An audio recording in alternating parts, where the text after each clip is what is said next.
You think you know Minions? Well, here's some things you may not have known about Kevin, Stuart, and Bob's solo movie.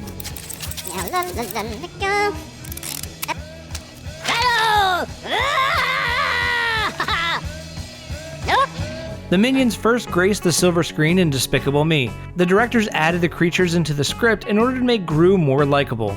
They believed that their evil science character would be too hard for kids to take as a leading man.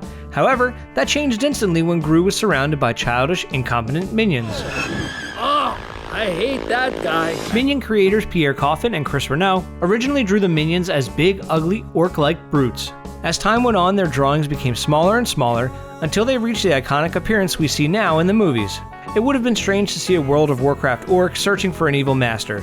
It definitely would have made for a different story.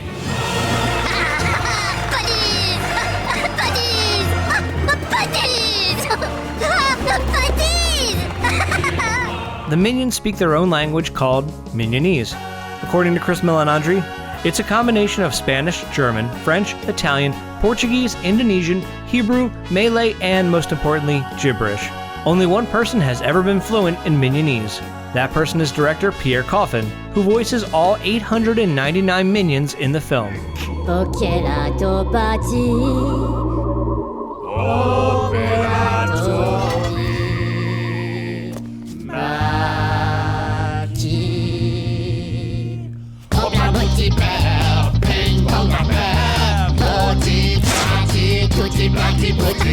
Professor Flux, who audiences meet at VillainCon, is named after the time-traveling device, the flux capacitor.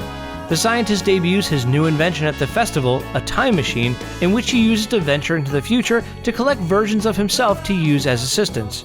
Speaking of VillainCon, it's a take on San Diego Comic-Con, even mimicking the huge panels that take place there.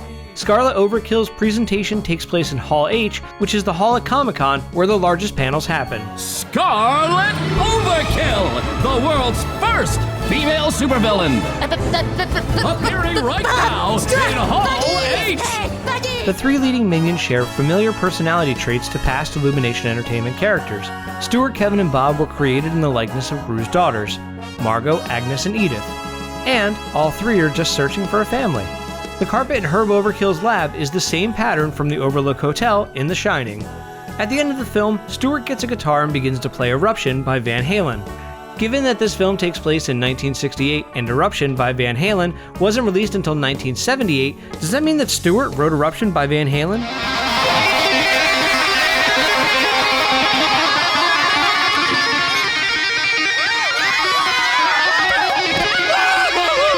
And here's a bonus one. Minions, the movie, has marked a first in animation history.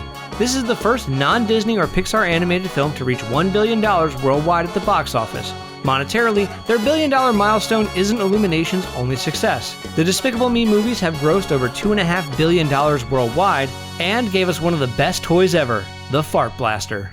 And here, of course, is the new weapon you ordered. No. I said dart gun, not... Okay.